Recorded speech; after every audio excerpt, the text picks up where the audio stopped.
Hola, ¿qué tal? Mi nombre es Carlos Becerra y soy el host de este podcast llamado El Día Cero. Gracias por darte una vuelta por acá. Ojalá que algo de lo que aquí hablemos te sea de utilidad y te invito a seguirnos en YouTube, Instagram y Facebook como @Día Cero Podcast.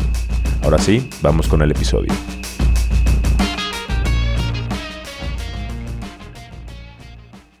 Perfecto, pues Alberto, muchas gracias por estar por acá. Es un honor tenerte aquí en el programa.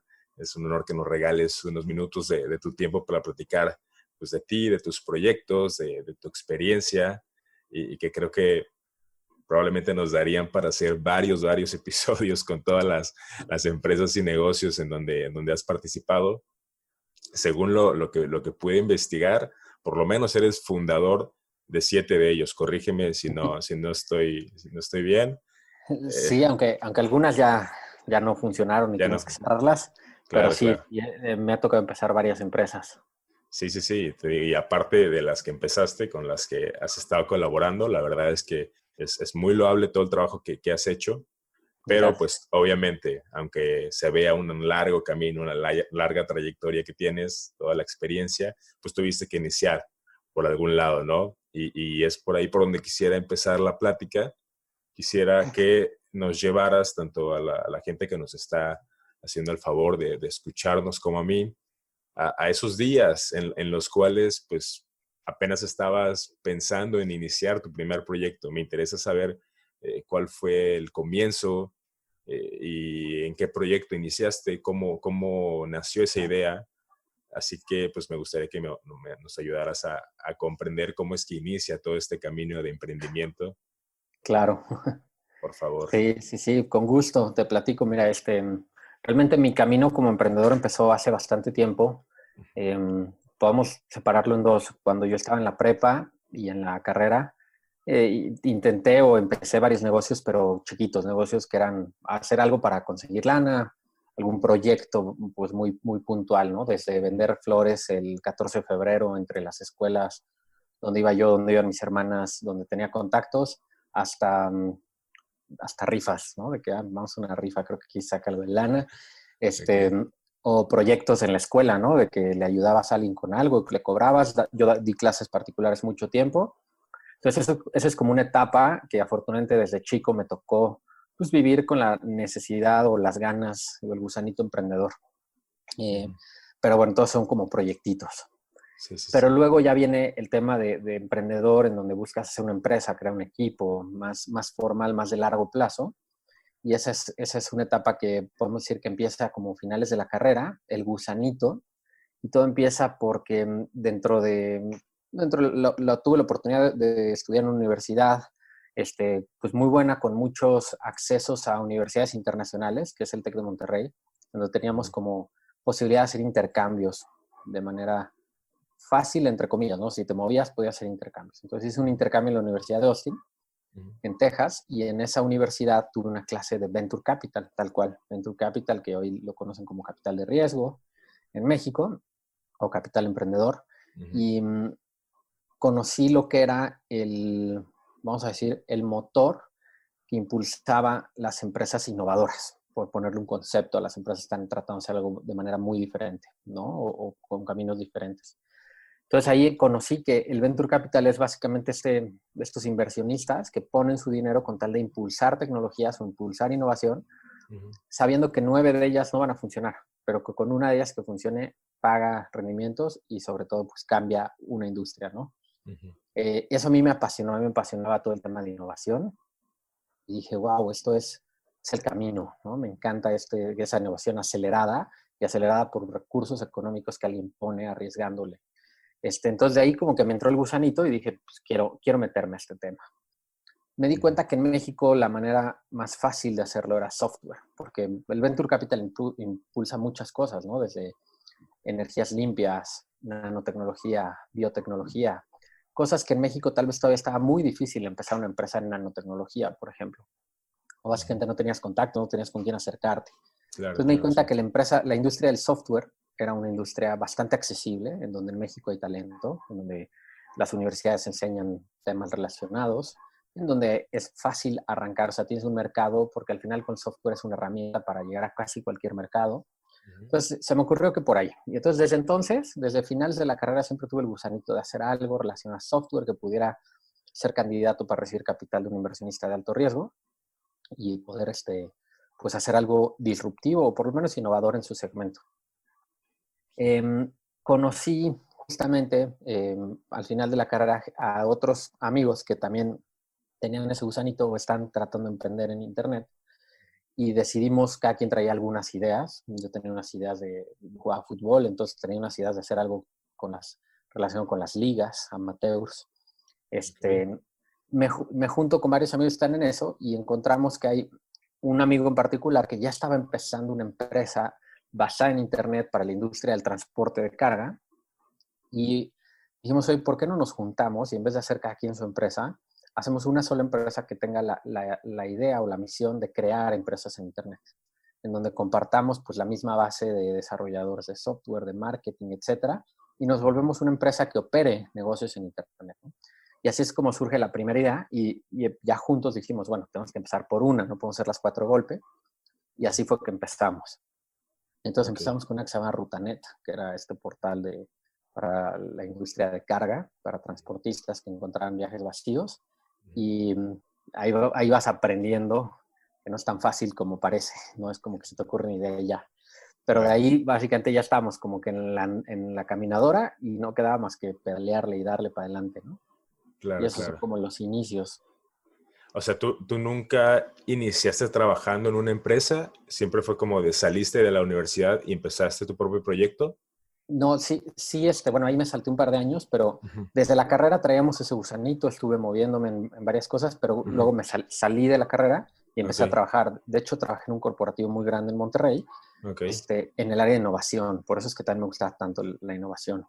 ok, ok, ok. Este, y aprendí durante un par de años, y eso es Ujú. un consejo que me dio mi papá, me decía, oye, aprende de donde ya estés seguro, donde ya la hayan regado, y luego Ajá, te sales y haz lo tuyo. Entonces, ok. trabajé 2 años en Proesa, es un corporativo que tiene varias empresas en Monterrey, Ujú, y luego trabajé en una consultoría de estratégica de negocios, que es una consultora chiquita, que se llama Sun Business Consulting, ok. y eso fue principalmente mi experiencia laboral. Obviamente en la carrera trabajé, hice prácticas en varias empresas, ¿no? Ujú, sí, sí, sí. Ahí tú sientes que te retribuyó de estar trabajando ahí o crees que fue como que aprendiste algo, pero igual no fue tan importante como empezar ya directamente al emprendimiento. Creo yo que es súper, a mí en lo particular me sirvió muchísimo. Es súper necesario, yo diría, tener experiencia en algún lugar antes de arrancar solo, Ujú, porque a pesar de que donde más aprendes es empezando, claro. la forma de aprender ahí es a golpes, en donde cada aprendizaje te cuesta y te cuesta tiempo, te cuesta dinero y hasta a veces, vamos a decir, capital psicológico, ¿no? Claro, sí, De sí. capacidad mental o lo que sea. Entonces, yo creo que es como salir a entrenar. Puedes salir a entrenar en un ambiente controlado, que es ser empleado de una empresa, en donde lo peor que te puede pasar es que te corran. O sea, literal, lo peor que te puede pasar es que te corran y ya. Ujú, No, no, no pasa más. Suena muy duro, pero si lo piensas sabiendo que al final no tenías chamba y entras a chambear para aprender, pues no pasa nada. Y pues las empresas normalmente tienes un contexto que te va a ayudar a aprender rapidísimo. El problema es que te va a ayudar a aprender rapidísimo de una cosa muy chiquita, porque seguramente entras a un puesto muy específico de una empresa. ujú, Entonces va a ser una cosa, pero aprendes eso cuando se empieza vamos a decir, a achatar tu curva de aprendizaje, pues ujú. saltas a otro puesto, te mueves o renuncias y te vas a otra empresa. Y para mí sí es muy valioso haber trabajado en una empresa. No te puedo decir que aprendí más, ¿no? Pero Ujú. aprendí muy bien. Eso es como lo siento. Aprendí muy bien y me dio mucho para cuando empecé lo mío. Claro, porque te lo pregunto porque hay mucha gente que no valora tanto estar como trabajando en una empresa, como que solo va a cumplir su horario de trabajo, como que solo va a sacar el dinero del mes, cuando podrías tú intentar mejorar para después empezar lo tuyo, ¿no? Sacar todo el provecho que puedas estar ahí para después empezar a hacer lo que te gusta en cualquier corporativo, en cualquier empresa donde estés, creo que es muy redituable por lo menos intentar sacarle el mayor provecho posible. Y creo que es una parte muy importante que a lo mejor muchos emprendedores de ahora dicen, no, pues yo yo quiero salir de la carrera y empezar mi negocio cuando en realidad es un trabajo muy fuerte, como dices, te consume mucho tiempo y es a base de golpes, ¿no? Claro. Entonces, empiezas la empresa de Rutanet, avanzan los años, por ahí veo que igual fundas otros negocios, más o menos, ¿qué lapso de tiempo pasó de entre que inicias la primera hasta Brick? Para tener un concepto más o menos parecido. Pasaron ahí exactamente 7 años, 7, 8 años, entre que la primera hasta que empezamos Brick, ¿no? Okay. Y sí, como dices, la primera fue Rutanet. Rutanet la empezamos en 2008. Uh-huh. Aunque hicimos varias en el camino, ¿no? Okay. Despuésito de Rutanet nos animamos a hacer varias que no nos fue bien, Okay. pero fue, te digo, parte de esos aprendizajes. Ok, entonces llegas a Brick, que te digo que es un proyecto, yo desde que lo vi en Shark Tank me pareció un proyecto increíble, brutal. La idea, simplemente creo que la idea de dejar que las personas inviertan en un mercado tan noble, se puede decir, como el sector inmobiliario, con poco dinero y con porcentajes de ganancia un poco más altos que el promedio, ya se me hace algo muy positivo. Entonces, quisiera saber cómo se les ocurre esta idea. Me dices que ya pasaron 7 años en los cuales estuvieron en muchos sectores, pero me gustaría saber cómo es que desarrollaron esta idea, si ya había algo en el mercado parecido o si lo trajeron de otro lugar. Platícame un poquito acerca de esto. Claro. Mira, digo, como todas las ideas, es imposible que seas el único que se le ocurra, ¿no? Claro. Por ahí a mí me gusta usar esta comparativa, que es incluso el cálculo se le ocurrió a 2 personas al mismo tiempo, ¿no? A Newton por un lado y a Leibniz por otro, y una idea tan compleja se ocurrió al mismo tiempo a 2 personas diferentes. Entonces, todas las ideas sobre las cuales nosotros hemos hecho negocios, no es que no sean nuestras, pero sí las hemos visto o identificado en otros mercados, que es una de las ventajas que tenemos en México, ¿no? Al no ser primer mundo, no vas en la orilla de la innovación, Claro. pero tampoco vas tarde, porque tampoco somos un país muy, muy, muy retrasado, tampoco. Entonces tienes siempre como una miradita a futuro cuando ves a los otros países que están haciendo, y tu mercado en México no es chico, es un mercado gigante para Claro. la industria, pero somos un país con muchísimos habitantes. Entonces siempre tenemos como ese pequeño glimpse del futuro, ese pequeño así como aprendizaje. Entonces el caso de Brick surge, vamos a decir, en 2 partes o con 2 componentes. El primero es la parte de invertir. Ese es como lo principal que nos lleva a eso. ¿Cómo sale? Una de las empresas que fundamos, que se llamaba Ventones, que era para compartir el coche, tuvimos la oportunidad de venderla a un grupo muy grande francés que se llama BlaBlaCar. Cuando se la vendemos a BlaBlaCar, por fin, después de muchos años, tenemos dinero. Porque como emprendedor es algo también que hay que aprender, que al principio no vas a tener dinero, al revés, al principio vas a tener que meter dinero, ¿no? Claro, claro. Entonces, después de un rato, por fin nos trae ingresos como emprendedores, nos trae un buen capital. Entonces, mis socios y yo nos ponemos a invertir. Ya que tenemos capital, decimos, ¿qué hacemos? Entonces, pues en diferentes cosas. Y una de las cosas que hicimos cada quien fue invertir en bienes raíces. Aunque sea un departamento, un terreno, lo que sea, pero de alguna u otra manera todos nos metimos en los inmuebles con algo. Y cuando empezamos a platicar, dijimos, oye, ¿cómo vas tú? ¿Qué hiciste con tu dinero? No, pues esto. Órale, ¿y por qué no lo habíamos hecho antes? O sea, ¿por qué no habíamos invertido en bien raíces antes? La respuesta muy clara. Digo, eso lo dije ahí en el programa Shark Tank, ya no me acuerdo todo lo que salió, pero fue, pues, porque se necesita mucho dinero y no lo teníamos, ¿no? Así de sencillo.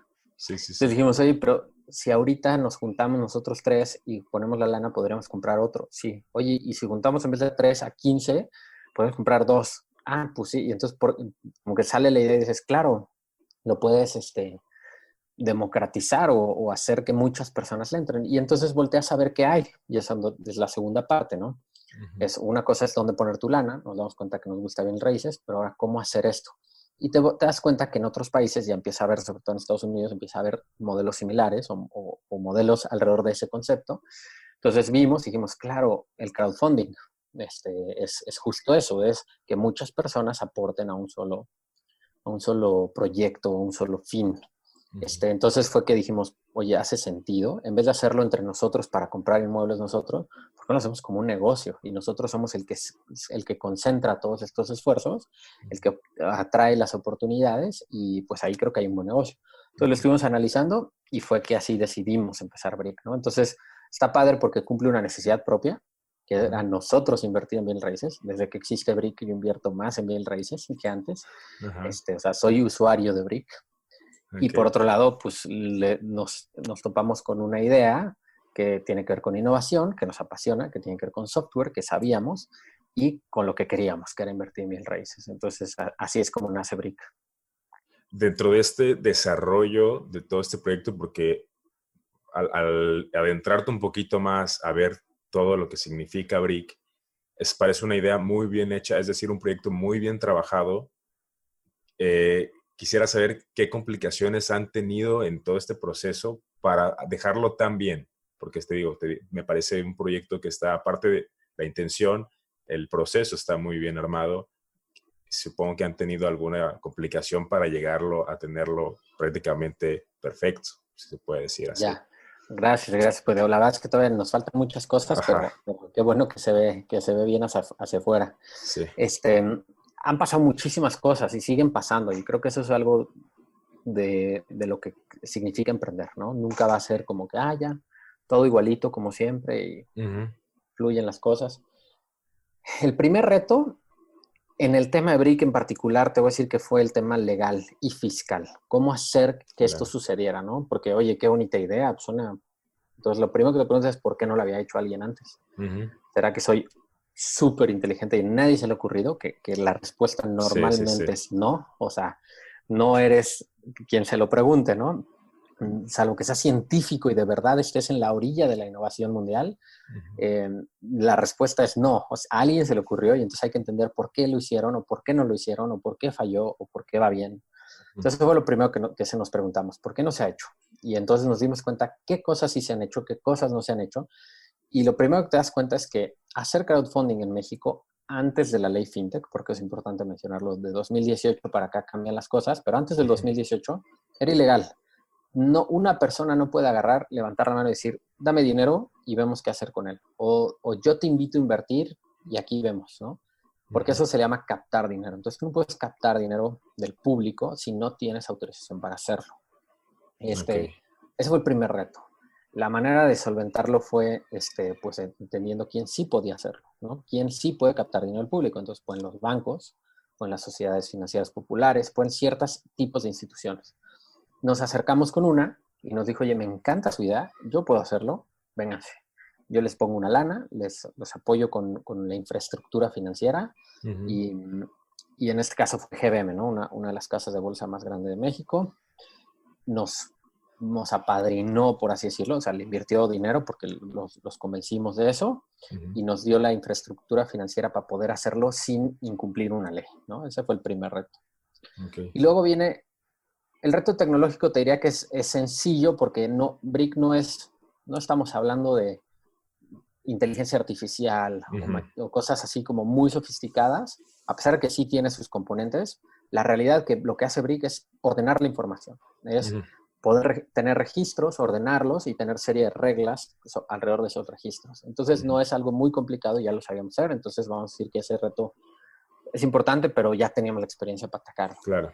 El siguiente reto es el fiscal, ¿no? Y esa es una de las cosas que, pues, cuando arrancas tu primera empresa, no te vas a dar cuenta tantas cosas que hay.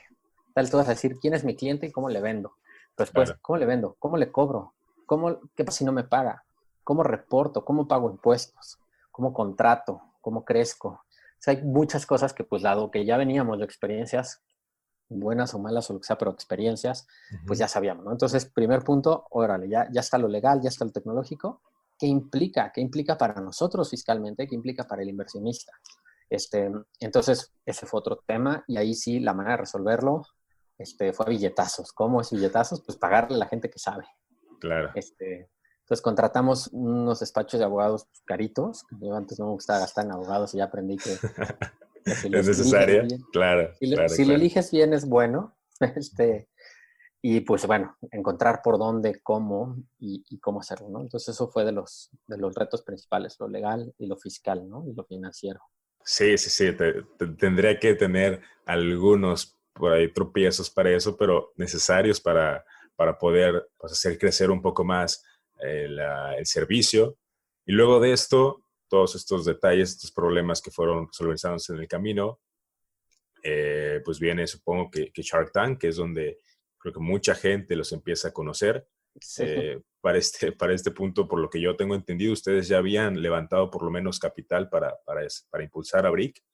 Uh-huh. Entonces ya tenían un poco de experiencia pues negociando con empresarios, pero yo creo que en esa sala de Shark Tank, pues había 5 de los empresarios más importantes de México, que no sé Sí. si había en algún otro lado un lugar donde pudieran reunir esa calidad de inversores.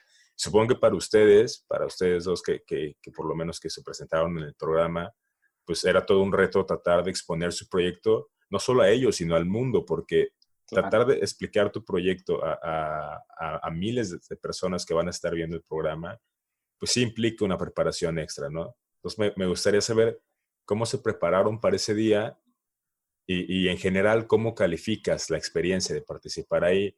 Es decir, no sé si fue positiva, negativa, si les trajo más clientes, más inversores, Claro. desarrolladores, más o menos cómo fue después del día de que salieron ahí de Shark Tank.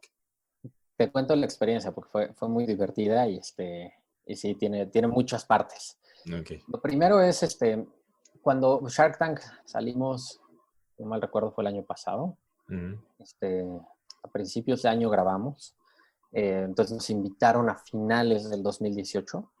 Okay. Entonces, pues de 2015 a 2018 ya llevábamos bastante rato. Ya había salido la ley FinTech, ya nos tocó involucrarnos en el proceso de la ley. Entonces eso te foguea muchísimo, ¿no? Desde ir a hablar con diputados, ir a hablar con senadores para hacer que pasen la ley, para hacer que la redacten bien, muchas cosas, ¿no? Entonces ya estábamos como, a pesar de que era nueva la empresa, ya estábamos fogueados de muchas cosas, porque fue como, entramos en un momento en donde esa industria empezó a tomar auge y entonces hubo la necesidad de regularla, junto con otras cosas. Entonces ya veníamos un poco fogueados. La experiencia GBM nos ayuda a arrancar pues mucho más rápido de lo que hubiéramos arrancado sin GBM, ¿no? Porque pues, es una institución que lleva muchísimos años tratando el tema de inversiones. Entonces eso nos ayuda muchísimo. Luego, entonces ya llevamos 3 años, ya teníamos bastantes inversionistas, ya teníamos bastantes desarrolladores y algo de experiencia trabajando, ¿no? De hecho, el equipo ya había empezado a crecer. Cuando llega lo de Shark Tank, no se hablan ellos. Llega un correo, creo, pidiendo una llamada y la tomamos y nos dicen, oigan, lo que pasa es que nos recomendaron que ustedes salgan en Shark Tank, ¿no? No me acuerdo ni quién ni cómo, pero nos dicen, entonces dijimos, bueno, ¿eso qué significa? O sea, conozco el programa, pero ¿qué significa salir en Shark Tank? ¿No? Hay como 1000 preguntas que cualquier persona que el programa se hace, ¿qué pasa atrás? Claro. Entonces, primero empiezas con eso, ¿no? Entonces, 2 cosas. Bueno, primero yo ya había tenido la experiencia justamente con esta empresa Rutanet de no ir a Shark Tank, sino que el director de esa empresa fuera. ¿No? Yo soy fundador de esa empresa y estuve metido en ella mucho tiempo, pero ya no estaba metido, ya solo era socio, miembro del consejo. Y en su momento Cristian era el director y a él lo invitan en la primera temporada, o aplica y queda, no sé, pero en la primera temporada fue. Pues ya tenía un poquito de contexto de cómo funcionaba, aunque no me metí más allá, ¿no? O sea, fue él, no salió porque literal recibió ofertas de varios Sharks. En su momento creo que estaba Vergara. Okay. No me acuerdo, pero le invirtieron 3, Carlos Bremer, Rodrigo Herrera y Elías Ayub. Okay. Pero aceptó una evaluación, no podía aceptar. Entonces cuando salió del programa, nos habla y nos dice, pasó esto, pero pues como sé que no pasa nada, o sea, nos dijeron que no pasaba nada, lo que pasara allá adentro al final no es definitivo, pues me animé a decirles que sí y afuera hablamos. Entonces, efectivamente, afuera hablamos, ahí sí fui yo a la junta, una junta en la oficina de Rodrigo, y pues ya les dijimos que no se podía a esa evaluación, que tenía que ser otra. Se enojaron un poco y pidieron que el programa no saliera, que ese capítulo, bueno, que no este capítulo, que Rutanet no saliera en la primera temporada. Lo entendimos y dijimos, bueno, ni modo. Entonces ya tenía algo de contexto. Entonces lo primero que hice fue, oye, a ver, está esta oportunidad, ¿cómo la podemos aprovechar y para qué? ¿Qué queremos, no? estábamos levantando inversión, sí, pero ya teníamos toda la ronda lista entre amigos y familiares. Entonces no era la necesidad. Sin embargo, no está mal pues, tener inversión de alguien, de algún empresario importante, ¿no? Entonces, le hablamos a otros emprendedores que habían salido en Shark Tank. Tengo una amiga que había salido, que se llaman Ben and Frank, que son unos lentes padrísimos. Entonces, le hablé a Mariana y le dije, oye, a ver, platícame tu experiencia. Y ya me contó todo, ¿no? Y le dije, ¿cuál es el peor escenario? No, pues tal, ¿cuál es el mejor escenario? Oye, y lo que me dijo es nada más, ve muy claro de por qué quieres ir, qué quieres sacar de ahí, ponte el objetivo y hazlo. Y entonces, pues eso nos ayudó muchísimo, ¿no? Entonces me senté con Juan Carlos, mi socio, y con otros socios y dijimos, ¿qué queremos de Shark Tank? Y entonces una de las cosas que nos habían dicho es, mira, por más mal que te vaya, por más que salgan diciendo que eres un emprendedor burro que no sabe qué hacer, te va a visitar un chorro de gente. Va a subir tu brand awareness gigante, ¿no? Entonces, ok, eso, palomita, nos gusta, ¿no? Claramente nos gusta. Entonces, la estrategia fue, ok, a ver, vamos a buscar conseguir el mayor alcance posible. Entonces, con la experiencia de Rutanet dijimos, lo peor que podría pasar es ir y no salir. Eso sería un fail, como nos pasó en Rutanet. Entonces, dijimos, tenemos que ir y sí salir. Eso es el primer objetivo. Segundo objetivo es no salir tan dañados. ¿Por qué? Porque obviamente, no, digo, si ves los capítulos, ahora yo me puse a ver capítulos y todo, no sé, yo no sé el récord, pero a mí no me había tocado ver ninguna empresa con una evaluación pues por arriba de 100 millones, creo, o 150, que fue con lo que fuimos nosotros. Entonces dijimos, nos van a tirar durísimo. Van a decir, están locos, ¿cómo les hizo su empresa? Pero pues eso es lo que valía, porque eso es lo que estaban pagando los inversionistas que acaban de entrar. O sea, como que punto, ¿no? ¿Cuánto vale una cosa? Lo que estén dispuestos a pagar por ella. Claro. Entonces nosotros no podíamos defraudar a los otros inversionistas y decirle, mira, pues otros van a entrar más barato que tú, nada más porque salen en la tele. Y además no lo necesitamos. Es decir, no, obviamente no lo desprecias, pero ya teníamos nuestra ronda completa. Entonces ese fue como nuestro objetivo. Entonces ahora sí, ya sabiendo eso, sí nos preparamos y dijimos, tenemos que aprovechar el poquito tiempo que te dan para explicar qué es. Y no es algo fácil. Tú no puedes decir, invertí en bienes raíces con poco dinero. No, oye, ¿quién está atrás? ¿Cómo? ¿Qué garantías? ¿Qué pasa si no se llena? Hay como miles de preguntas. Entonces, practicar, sintetizar el pitch rápido, ¿no? Y eso sí, literal lo escribimos, vimos cómo funcionaba, quitamos las cosas no importantes y dijimos, este es nuestro pitch. Y luego hablar con nuestros socios principales, entre ellos GBM y eso, y decirles, ¿qué pasaría si aceptamos? De alguien no quisieran aceptar inversión, de quién sí. Y básicamente fue, mira, si se suman a la ronda que ya está, de quien quieras, ¿no? Oye, ¿de quién queremos? Pues obviamente no es menospreciar a nadie, pero GBM tiene mucha fuerza, que incluso tal vez más que la casa de bolsa de Carlos Bremer, tal vez en volumen, ¿no? Entonces, ok, bueno, no es que queramos otro socio de casa de bolsa, aunque sí nos gustaba para darle competencia a GBM, ¿no? Interna. Claro. Oye, Elías Ayub tiene todos los contactos del mundo y todo, y Pati Armendáriz está en las finanzas, o sea, como que sabíamos de cada uno y dijimos, mira, vamos abiertos. Y si cae uno, si se alinea, cerrado, ¿no? Nada más tenemos que ser bien claros que no van a llegar aquí a decir, yo quiero esto. No, te sumas. Aunque suene sangrón, pues esas eran las condiciones que nosotros nos pusimos y dijimos, vamos por eso.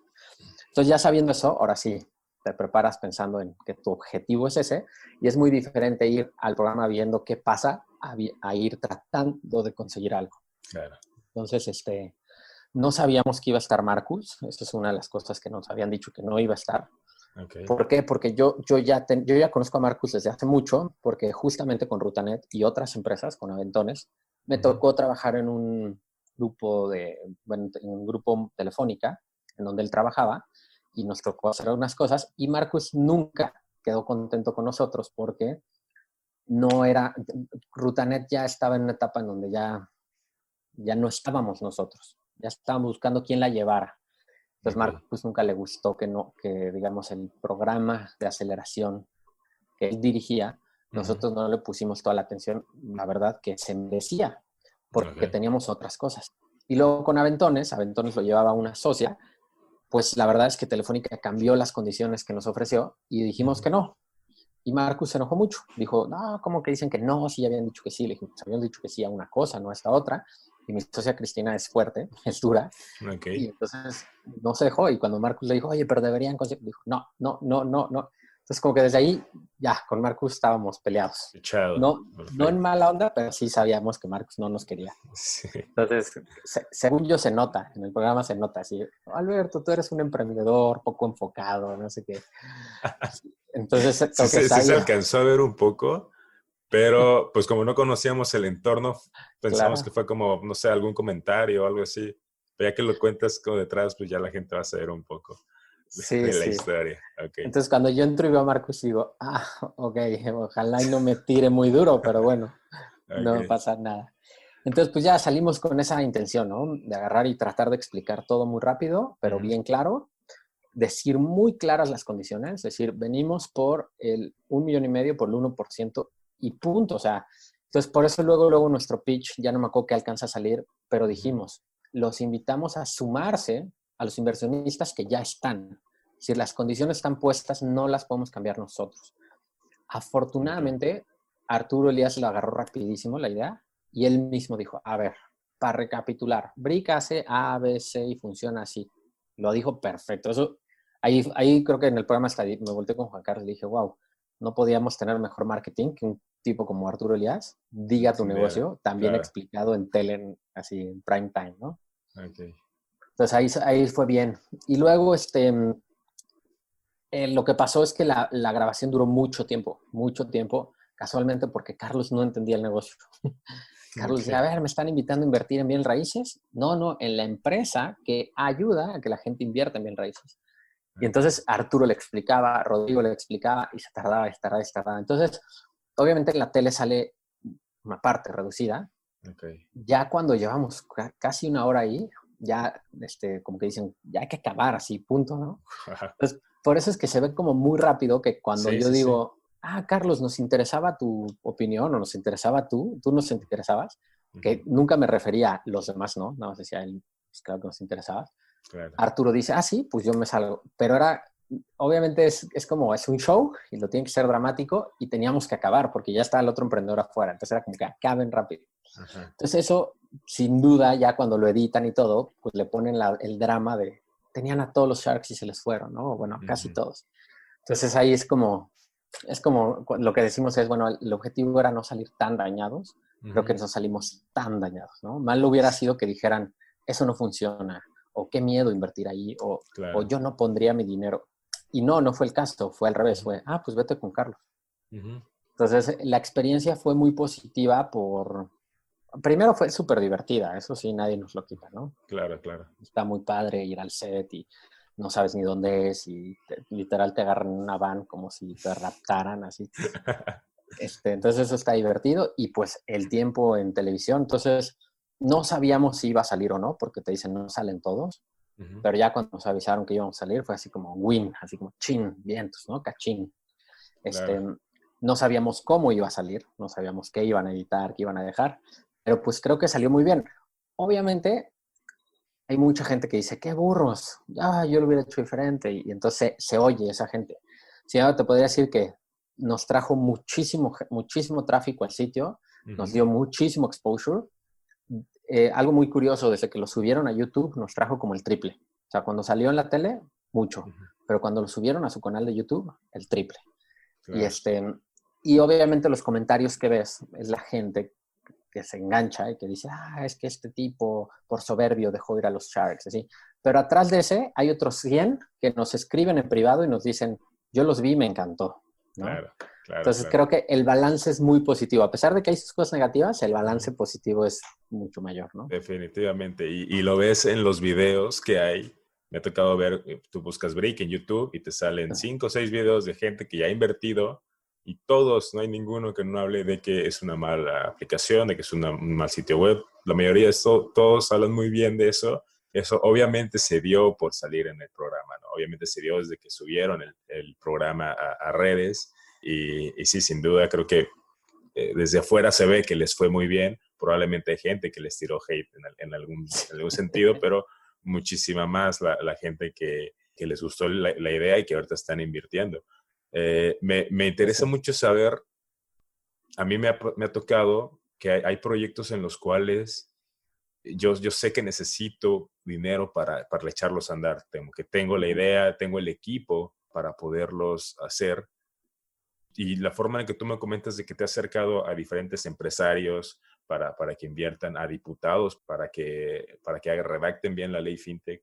Es decir, te has acercado a mucha gente que a lo mejor no está dentro de tu entorno, pero que has tenido la capacidad para hablar con ellos, comentarles tu proyecto, comentarles tu idea, y que al final ellos te han ayudado a que tus ideas, a que tus proyectos salgan avantes, ¿no? Entonces, quisiera que me dieras un consejo, tanto a mí como a la gente que nos escucha, para aventarnos a pedir ayuda a otra gente que a lo mejor no conocemos, que no está en nuestro entorno, que yo sé que cierta persona tiene influencia para lo que quiero hacer, y no tener ese miedo para hablarle, no tener ese miedo para explicarle tu proyecto.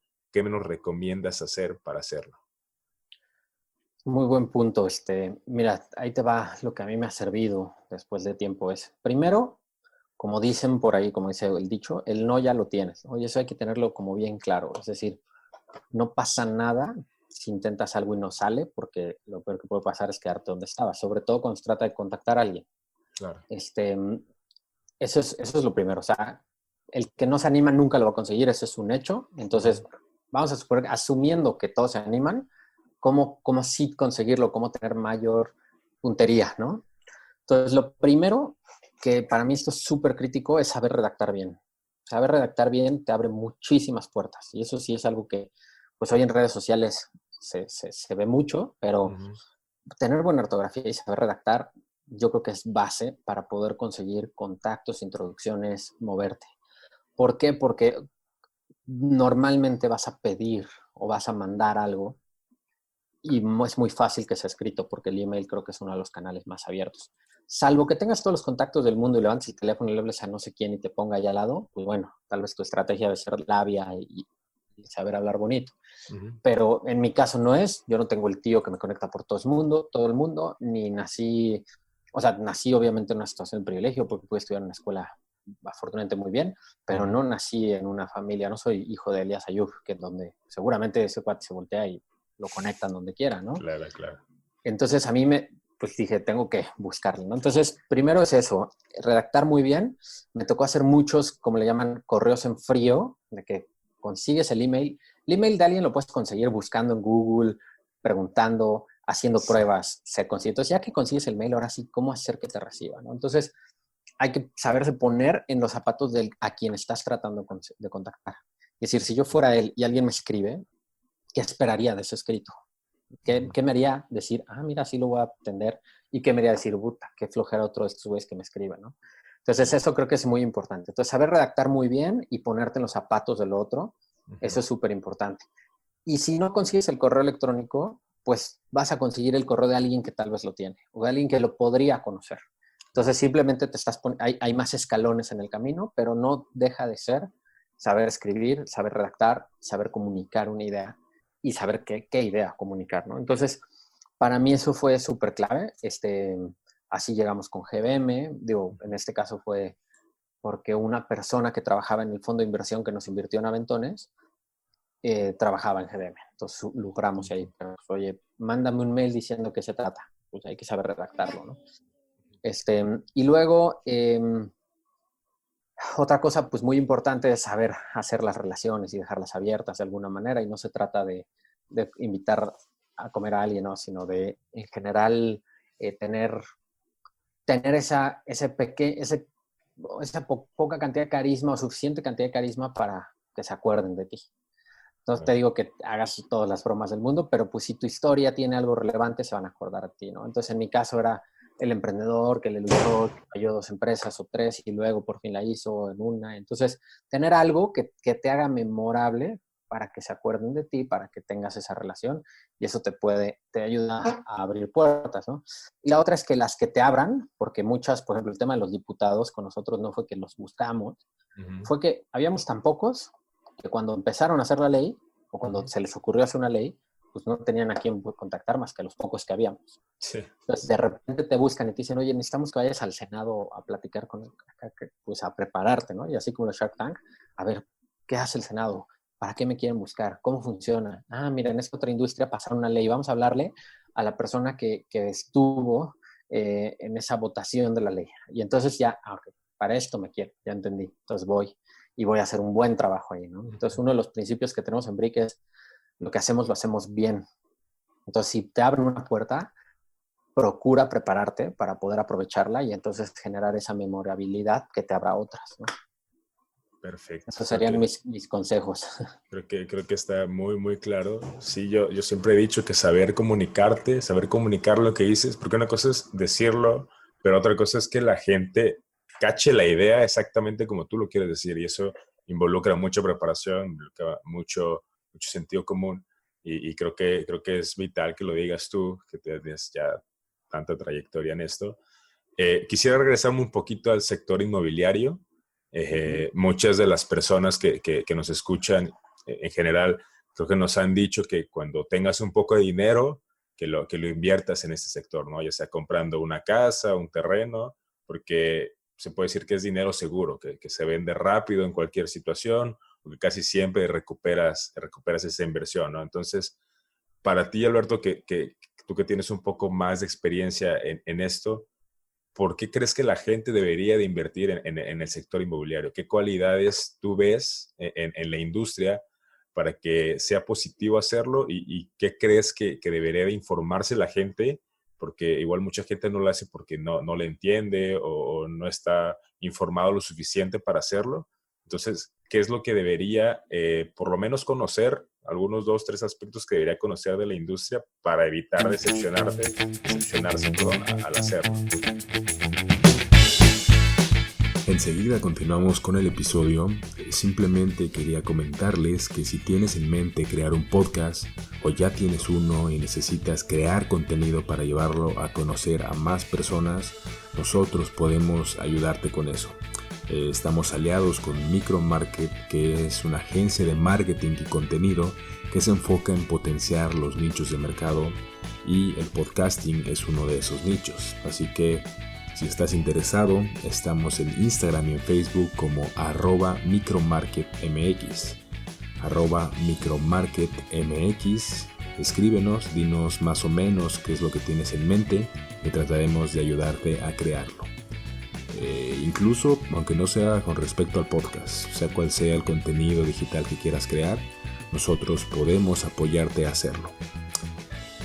Bien, pues eso es todo por ahora. Te dejo con la segunda parte de esta conversación con Julián y nos vemos al final del episodio. Claro. Mira, lo más importante es primero entender las inversiones, no las de bienes raíces, sino las inversiones en general. ¿Qué significa invertir? Invertir es poner tu dinero a trabajar y que el fruto de ello sea más dinero, ¿no? Eso es invertir. Eso es súper importante, porque invertir no es comprarte un coche, invertir no es comprarte una casa, invertir es poner tu dinero a trabajar. Entonces hay muchas maneras de poner tu dinero a trabajar y hay muchas recompensas que puedes obtener que van desde un poquito hasta muchísimo, pero siempre ligadas a qué puede pasar, ¿no? Entonces es importantísimo entender que una inversión está compuesta de un retorno y de un riesgo, ¿no? Bueno, primero un capital, que es la base, un retorno y un riesgo, que es el contexto sobre el cual puede o no suceder ese fruto de la inversión, ¿no? Sabiendo eso, entonces ahora sí en bienes raíces específicamente por qué y cómo, lo primero es entender la industria, no como bienes raíces, sino la industria como un negocio, como un proveedor de una necesidad, ¿no? Como todo, si tú vendes ropa, estás satisfaciendo la necesidad de alguien, hasta si vendes ropa en moda, satisface una necesidad tal vez de pertenencia, de lo que sea, hasta ropa básica, tal vez es una necesidad de cubrirse, o hasta videojuegos, ¿no? Es una necesidad. Entonces, ¿qué necesidad cubre el bien raíz? Porque tienes que entender quién va a generar los retornos para que tu capital le dé la vuelta, ¿no? Entonces, bueno, es el que compra, es el que renta. ¿Por qué? ¿Qué necesidad están teniendo ellos? Entonces, la ventaja de los bien raíces es que es una necesidad ultra básica, ¿no? No estamos hablando de, claro, está la necesidad de conectarte a velocidades más rápidas en Internet. Bueno, esta es una necesidad que tengas o no Internet, tienes que tener dónde vivir y la gente busca dónde vivir. Que el bien raíz es un espectro gigante y hay de todo tipo de vivienda, de todo tipo de cosas, pero entonces es una necesidad básica, ¿no? Entonces a mí me gusta, por ejemplo, todo lo que es comer, vestirse y techo, pues son industrias que la gente necesita y punto, claro, y hasta que cambiemos nuestros hábitos, esa necesidad va a estar, ¿no? segundo, lo que hay que entender en una industria es qué tanto competidor o qué tanta oferta hay ahí. Porque yo puedo decir, claro, la gente necesita divertirse, entonces pongo un casino. Pero ¿dónde lo va a poner? ¿Se puede? ¿No se puede? ¿Van a ir? ¿No van a ir? No porque yo provea la solución, la gente la va a tomar. Entonces, en el caso de los bien raíces, pues hay que entender, obviamente no vas a hacer una cosa que se va a caer en 2 segundos, eso es básica, la calidad es suficiente, pero hay que entender el contexto de la zona o del mercado de bienes raíces en donde te interesa invertir. Afortunadamente en México todavía hay muchísimo más necesidad de vivienda que la que se oferta en el mercado. Es decir, las casas que están disponibles o que se están construyendo todavía son mucho menos de las que se necesitan. Es decir, la gente va a seguir necesitando. Entonces, por más que tú digas, es que está competidísimo, bueno, está competidísimo, pero hay gente que lo necesita, ¿no? Entonces, eso es un punto importante. Por eso es que bien raíces en México es tan atractivo. Y eso es un tema de muchos años porque estamos hablando de la pirámide generacional, ¿no? Y salvo que la vida de la gente empiece a cambiar y vivamos como en Cuba, en donde tal vez 3, 4 familias viven en una misma casa, aquí en este país la gente cuando cumple cierta edad necesita moverse, porque tiene una familia, porque tiene hijos, y ya no pueden vivir el abuelo con el papá, con la hija, con el nieto, entonces se necesitan mover. Entonces hay un empuje demográfico que hace que nazcan consumidores de bienes raíces, ¿no? Y aquí se habla de vivienda, pero también está el tema comercial y el tema industrial, ¿no? Entonces, me voy al tema de vivienda. Entonces, entender que en México, por lo menos todavía, y nos quedan muchos años, la pirámide poblacional está llegando, el grueso de la pirámide poblacional está llegando a las edades en donde requieren vivienda. Okay. Si fuéramos un país europeo antiguo, tal vez te diría, no, ya todos tienen casa ahí, porque la mayoría son viejos. Entonces, ya no hay tanta necesidad, ¿no? Además que no hay espacio. Entonces, es un contexto de inmuebles muy diferente a la de acá. Y la otra cosa interesante es que es algo duro, tangible, difícil de perder. Invertir en una máquina tiene ciertos riesgos, más allá del negocio, vamos a pensar solo en la máquina, se te puede descomponer, se te puede caer, se te puede romper, lo que sea, ¿no? En una casa es más difícil porque es más rudimentaria la cosa, ¿no? Entonces eso es lo que hace atractivo, la típica frase de decir, inviertes en ladrillos, sí, es que los ladrillos los pones y ahí están, ¿no? Por lo menos las técnicas de construcción en México no son tan efímeras como en otros lados, en donde la casa la pones y va a durar 300 años. Entonces, eso es otra cosa atractiva a los bien raíces, ¿no?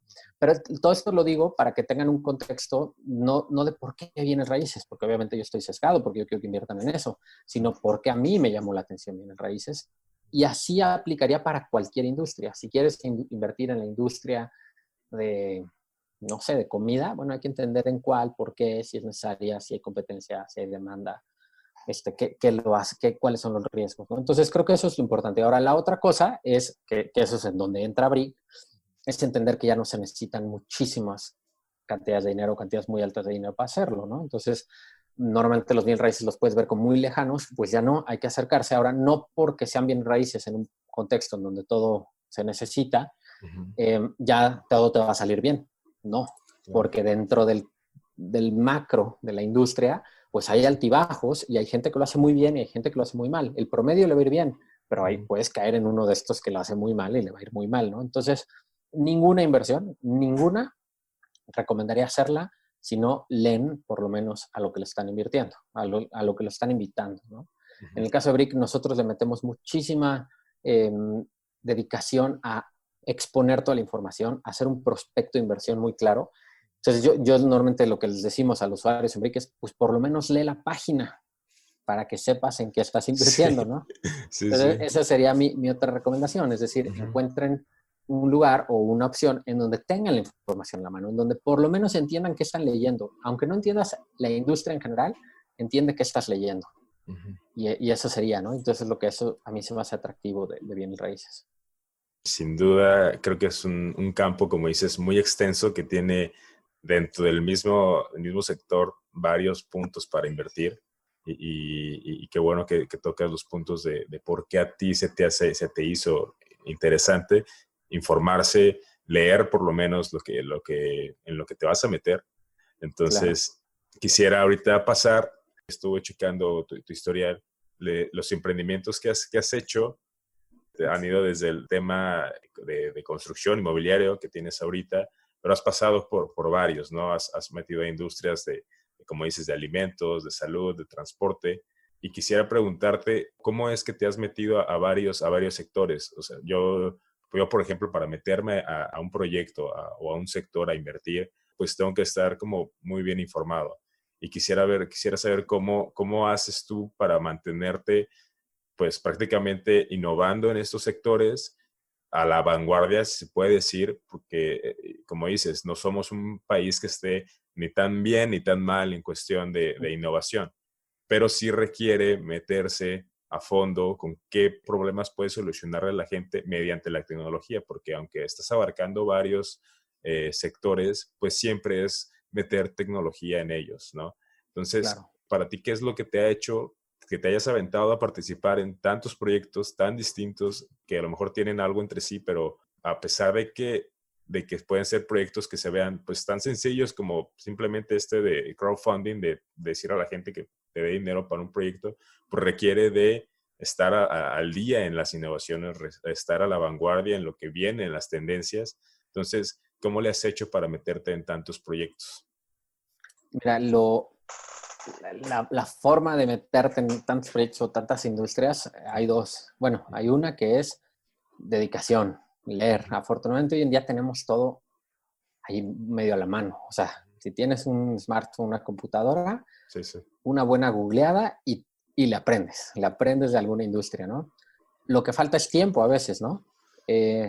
Ahí la manera de resolverlo, en mi caso, ha sido socios. No, Okay. no en todas las empresas lo hago yo, para nada, ¿no? En ninguna, mejor dicho. En todas me he asociado con gente que se puede clavar o que tiene sus contactos ahí o que ya le dedicó a la lectura y que va entendiendo la industria. Entonces, yo he estado en transporte, en salud, en alimentos, en bienes raíces, en Uh-huh. software. Sería imposible decir que soy experto en todas. Sin embargo, tuve un socio que era experto en temas de alimentos. Tengo un Okay. socio que es experto en financiamiento de proyectos de bienes raíces. Okay. Tengo una socia que es experta en temas de movilidad y un socio que es experto en temas de movilidad y transporte, y por eso es que hemos estado ahí. Entonces, afortunadamente, el alcance lo puedes a crecer si te asocias con la gente correcta. Que ese es todo otro arte o tema, porque ahí Uh-huh. es donde más empresas truenan, el tema de los socios, pero si logras desarrollar relaciones de confianza con gente con quien te puedes animar a invertir o a hacer un negocio, porque es como un mini matrimonio, Uh-huh. pues entonces tu alcance crece, ¿no? Y en mi caso, yo todo se lo debo eh, a mis socios, ¿no? De alguna manera. Entonces, eso es lo que me ha animado. Y la otra es que también, pues, este gusanito de querer conocer las cosas, ¿no? Uh-huh. Tal vez si tú hoy me invitas a la industria tabacalera, en mi caso personal, me da cero curiosidad, Claro. no me gusta, ni le tengo fe. Ni No digo que sea aunque, ni mala. aunque te digan que vas a recibir el doble, el triple de inversión, no te gusta y simplemente No, no le vas a meter el interés que a lo mejor con otra, ¿no? exacto, exacto. Entonces, por más que me inviten y eso, pues jamás voy a estar en la noche, a ver, vamos a leer sobre el tabaco. Y a mí en lo personal no me gusta, no me genera curiosidad. Entonces, bueno, salud me generó, comida, pues son cosas que de alguna manera te toca vivir y dices, mira, a ver, ¿cómo resuelvo este problema que tengo yo, Ujú. no? Entonces, esa es la otra, la curiosidad. Definitivamente es como mucha gente se mete porque le dicen, ¿sabes qué? Si tú me inviertes ahorita, si tú te metes en ese proyecto, mira todas las ganancias que podemos tener, mira en 2, 3 años cómo podemos estar y dejan de lado el decir, güey, pues es que a lo mejor esto no me gusta o a lo mejor de esto no me interesa saber. Y lo más importante es saber de tu negocio, porque si no sabes en lo que estás metido, yo creo que no va a acabar bien, ¿no? Y definitivamente vas a acabar más estresado, vas a ser en lugar de un apoyo, pues una piedra en el camino para que eso fluya, ¿no? Y quisiera preguntarte ahorita, después de todos estos años, después de todas estas inversiones, de todos estos proyectos que has hecho, para ti, ¿qué significa emprender? ¿Cómo describirías a un emprendedor? ¿Qué cualidades para ti en este camino has descubierto que tiene que tener una persona para tener éxito en todo este camino? Que el éxito va implícito el fracaso de poder Sí, dejar de lado empresas, de poder dejar de lado socios. ¿Cómo lo definirías? ¿Cómo definirías el emprendimiento? buen, buen reto eso. Mira, para mí emprender es Pasión es una de las principales cualidades, porque es iniciar algo, pero con la pasión suficiente para echarlo a andar y dejarlo andando. Eso es emprender. O sea, mejor dicho, emprender es iniciar algo y dejarlo andando o hacer que arranque. Y para eso creo yo que se necesita mucha pasión. La pasión te deriva muchas otras cosas que te van a ayudar en el camino, perseverancia. Si no tuvieras pasión, va a ser muy difícil mantenerte ahí después de los bajos. Obviamente los altos te motivas, pero después de los bajos, si no tienes pasión, es muy difícil levantarte de los golpes. Eh, Pasión, mucho trabajo. No está fácil emprender. Si te dicen, no, hombre, a mí me invitaron a un negocio, puse una lana y ya emprendí, pues es que eso no es emprender. El que emprendió es el que te invitó tal vez, o el que lo está haciendo. Para mí emprender sí representa mucho trabajo, o por lo menos ponerle mucha inteligencia a cómo hacer las cosas, ¿no? Porque puede ser que alguien sea súper listo y entonces trabaje poco, pero no quiere decir que fue poco, sino que lo hizo muy bien, o tal vez más rápido que otros. Pero implica mucho, mucho esfuerzo, tanto intelectual como laborioso. Para mí eso yo creo que sería emprender. Y la otra es relaciones, y eso nos pasó cuando empezamos, creíamos que estar atrás de una computadora y hacer una muy buena página nos iba a traer negocio. No, o sea, yo creo que emprender implica saber vender, saber comprar, saber estar allá afuera, saber vender tu idea, saber relacionarte, ¿no? Entonces, creo que es eso, pasión, perseverancia, mucho trabajo y relaciones, no relaciones de los contactos, sino saber relacionarte, la capacidad de generar, transmitir ideas, creo yo que esa es. Bueno, es una buena definición. Me quedo con eso de las relaciones porque hay mucha gente, y yo me incluía en esos, de que yo pensaba que podía llegar a armar algo solo, pero definitivamente solo probablemente puedes iniciar, pero si lo quieres llevar a otro lado, definitivamente necesitas a alguien. Y volvemos a lo mismo, necesitas desarrollar habilidades para no solamente conocer a alguien, sino elegir a la persona ideal para te pueda impulsar, ¿no? Entonces, Alberto, quisiera pasar ahorita a la siguiente, puede decir, parte de la entrevista. Simplemente yo te pregunto, cierto día en el cual me platicas cómo pasó, no tan extenso, un poquito más corto, pero simplemente para saber qué sensaciones vivieron ciertos días de tu vida, ya sea con tus empresas, con tus negocios, con tus socios, para que la gente pues un poquito entienda cómo se vive un día a día de tanto los días buenos como los días malos en los negocios, ¿no? Perfecto. Entonces, me gustaría que me dijeras cómo fue el día en el cual, porque estuve leyendo un poquito acerca de esto, te nombraron Country Manager de BlaBlaCar. A ver si nos puedes platicar un poquito de eso. Sería difícil resumirlo en un día porque fue un proceso largo, sí. Pero vamos a pensar en el día en donde acabó ese proceso. Fue un proceso muy largo porque fue el proceso de la compra de mi empresa. Entonces empezó mucho antes, desde empezar a recibir la propuesta, a ver qué significa.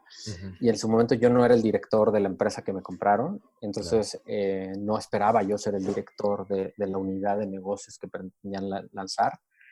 ¿Qué se sintió? ¿Cómo se vivió eso? Primero fue duro porque de alguna manera se esperaba que fuera mi socia. Y no es que ella no fue porque yo sea mejor para nada. De hecho, yo creo que ella es mucho mejor. Entonces fue duro porque decir, caray, soy yo, pero iba a ser ella, ¿no? Si ella era la que lo llevaba. Yo estaba más por acá. Fue halagador porque te explican por qué quieren que seas tú, porque vieron a, B y C y entonces eso se acopla.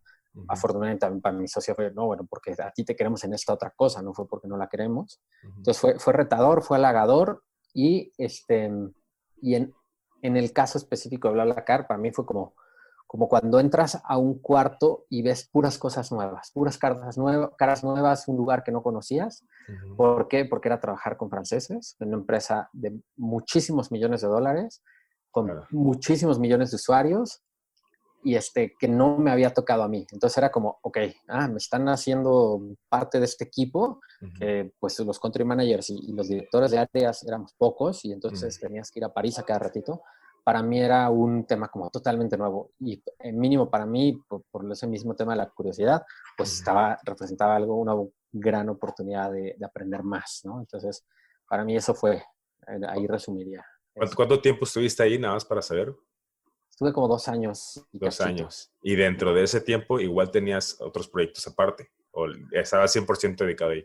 No, o sea, sí 100% dedicado mi tiempo, pero justamente habíamos empezado a invertir en unas empresas, entre ellas Brick, porque también es otra cosa. Brick empezó en 2015, pero yo entré full time en 2017. Sin embargo, lo habíamos empezado nosotros, es decir, con lana, con nuestro equipo, con nuestras ideas, y le dedicábamos horas extras.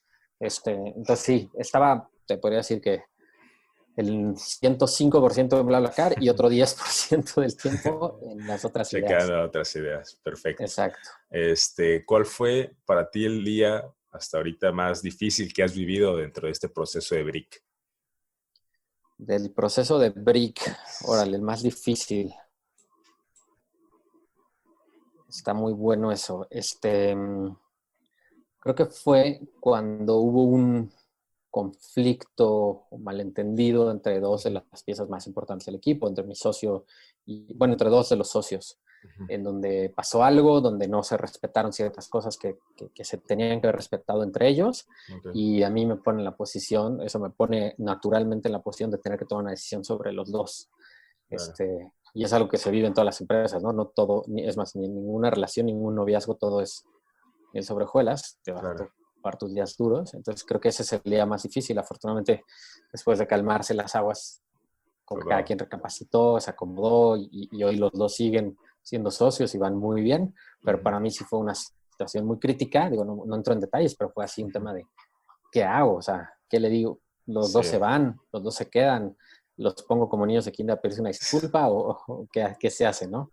Claro, claro. Sí, es difícil, sobre todo cuando convives tanto tiempo, no sé si eran amigos, ya tenían relación entre ustedes, pero decirle a alguien que está de tu mano derecha, decirle que no está haciendo las cosas bien, no sé, suele ser medio complicado porque no creo que tengas la suficientemente experiencia como para hacerlo, ¿no? Entonces puede ser difícil. Y por último, el día en el cual te arrepentiste, si es que llegara a pasar, de algún proyecto que no entraste o que entraste y fue pésimo. Creo que sí hay algunos que me haya arrepentido de no entrar y obviamente... Si quieres, no digas el nombre, nada más. No, sí se puede. Okay. Lo que pasa es que lo que te voy a decir es que es muy fácil cuando ya ves que le fue bien, decir, debió haber entrado ahí, ¿no?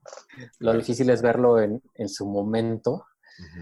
Bueno, hay una decisión que, digo, obviamente en el momento era imposible tomarla, pero obviamente me arrepiento de no haberla hecho. Pero hace muchos años, te estoy hablando tal vez como el 2011 o 2012, uno de los proyectos que estábamos haciendo de software, era un cliente brasileño y nos pagaba y él tenía que gastar reales, ya nosotros teníamos que llegar pesos, entonces el camino era horrible y perdíamos dinero todos en el camino de la transacción. Y un día me dice, oye, encontré una cosa rara que se llama Bitcoin, te puedo pagar en Bitcoins. Y no te miento, eran tal vez $40,000 cuando el Bitcoin estaba, no es broma, a 50 centavos de dólar o a 30 centavos de dólar. O sea, hoy eso representaría $50 millones. Claro. Y yo no se los acepté porque le dije, ¿qué voy a hacer con Bitcoin? O sea, yo no puedo hacer nada aquí. En México no había exchanges como para poderle decir, mándamelo en Bitcoin, yo acá lo cambio a pesos, ¿no? Pero en su momento hubiera sido bueno decir, bueno, a ver, págame $5,000 en Bitcoin a ver qué pasa. Y me los quedo y pum, ¿no? Sí, o sea, hubieran sido hoy millones de dólares. Esa es una cosa, pero bueno, eso es fortuita y imposible darte cuenta, ¿no? Creo que todos conocemos a alguien que le ofrecieron bitcoins y por alguna otra razón no los aceptó y que ahorita se arrepiente. Sí, pero es algo que definitivamente es, no sé, necesitas estar muy, muy, muy metido en eso como para saber cómo puede comportarse. No creo que haya pasado. Pero, aunque por lo menos me metió el gusanito, me puse a leer y años después compré bitcoins cuando estaba como a $100. O sea que me fue muy bien, pero no a 50 centavos. O sea, eso hubiera sido una locura. Sí, definitivamente. Pero sí. Y la otra es, me acuerdo un negocio que yo todavía no tenía mucha lana ahí, o bueno, no tenía lana, no es que yo tenía mucha, pero podía hacer algo para entrar, que a mí me gustaba muchísimo, que se llama Kiching, tal vez lo has oído. Claro. Negocios a poder tener su tienda en línea, su comercio electrónico. A mí me encantaba y cuando conocí a dos de los emprendedores que lo llevaban, dije, estos cuates la van a hacer súper bien. Y les dije, en una de esas me gustaría meterle lana. cuando los conocí a todos, dije, ay, aquí hay muchas cosas que creo que no van a salir bien. Me arrepentí y mira, la verdad les ha ido bien. No sé cómo vayan ahorita, pero sé que mucho mejor que cuando yo estaba acercándome a ellos. Sí, es una buena plataforma. Yo tenía ahí un negocio en línea, ya luego lo cambié a otro lado, pero sí, supongo que al inicio algo no, como que no te da esa buena espina y al final pues, son como sensaciones que tienes, ¿no? Bueno, pues Alberto, te agradezco por acompañarnos. Simplemente quisiera cerrar esta plática, a ver si nos puedes dar, sección se llama 3, 2, 1, en las cuales tú me das rápidamente 3 habilidades que crees que tengan que tener cualquier persona que quiera sobresalir en este mundo, sobre todo en este mundo que viene después de toda esta pandemia, todo este encierro. 3 habilidades que deba de tener, una persona para sobresalir. 2 libros que nos recomiendes que hayan sido parte importante para ti, para tu crecimiento. Y un consejo que nos quieras dar a todas las personas que están iniciando un proyecto o que ya lo iniciaron y pueden estar un poco trabados para avanzar. Va a haber 3 habilidades. 3 habilidades. Pasión, esa creo que es muy, muy, muy importante. Uh-huh. Empatía, que es ponerte en los pies del otro, entender a la otra persona. Uh-huh. Y habilidades de comunicación, saber comunicar una idea, escrita, hablada, lo que sea. Uh-huh. Esas son súper importantes. Uh-huh. Libros. 2 libros. A ver, ese es bueno porque estoy en... Esa es... La verdad, un segundo. Sí, no te preocupes. 2 libros. Ese es bueno porque he leído muchos y de repente traigo más frescos unos que otros, pero a ver, uno que me gustó mucho... Bueno, uno que me parece muy básico, tan medio hasta cliché, pero uh-huh. que yo lo recomiendo porque hay que entenderlo. Uh-huh. Es el de Padre Rico, Padre Pobre, ¿no? Cliché, tal vez no es muy profundo, lo que quieras, pero te da un concepto básico que es entender la libertad financiera y de dónde viene el dinero, cómo se mueve. Eso para mí me parece básico. Creo que deberíamos entenderlo todos desde chicos. Okay. Ese me gusta mucho. Alguno de los que traigo reciente, bueno, leí uno que se llama Never Split the Difference, o Nunca dividas la diferencia, que es sobre técnicas de negociación. Okay. Está entretenido el libro, creo que se lo recomendaría. Y un piloncito ahí, aunque eran 2, recomiendo un tercero que se llama The End Side of the Upside Down Thinking, como no me acuerdo cómo se traduce el libro en español, pero es la terminación del pensamiento de arriba hacia abajo. Y habla un poquito sobre cómo percibimos la conciencia uh-huh. y cómo a veces los científicos la ligan al cerebro. Y es un poquito lo que pasaría si lo pensamos al revés. ¿Qué pasaría si la conciencia es otra cosa que no entendemos y que no depende de funciones neurológicas en el cerebro? Está interesante, medio filosófico. Ok, perfecto. Y un consejo, el consejo es anímense. Consejo es anímense, o sea, tal vez está cliché también el consejo, pero es que si no se animan no hay nada, ¿no? No pueden aprender, no pueden... Lo peor que les puede pasar es que han aprendido muchísimo. Esto es lo peor que les puede pasar, de animarse. Entonces, mi consejo es anímense. Si traen un gusanito, no tienen que mandar a volar todo, nada más anímense a dar pasos. Y si requieren dormir menos para hacerlo, bueno, pues será ese el camino. Si requieren renunciar de donde estén, bueno, háganlo, pero algo es que no tiene que ser ese el camino. El único es conseguir dar pasos, animarse a su proyecto, a su cambio de vida, a su hobby, a lo que sea, pero animarse. Muchas gracias por llegar hasta acá. Recuerda que puedes ir a nuestras redes sociales y darnos tus comentarios, positivos o negativos. Al final todo va para mejorar este proyecto. Nos encantaría que nos siguieras en nuestras redes, que nos platicaras a quién te gustaría tener de invitado y participar con nosotros en las dinámicas que hacemos por allá. Te agradecemos de nuevo por habernos escuchado y nos vemos la siguiente semana con un nuevo invitado en el podcast. Cuídense mucho y les mando un abrazo. Chao, chao.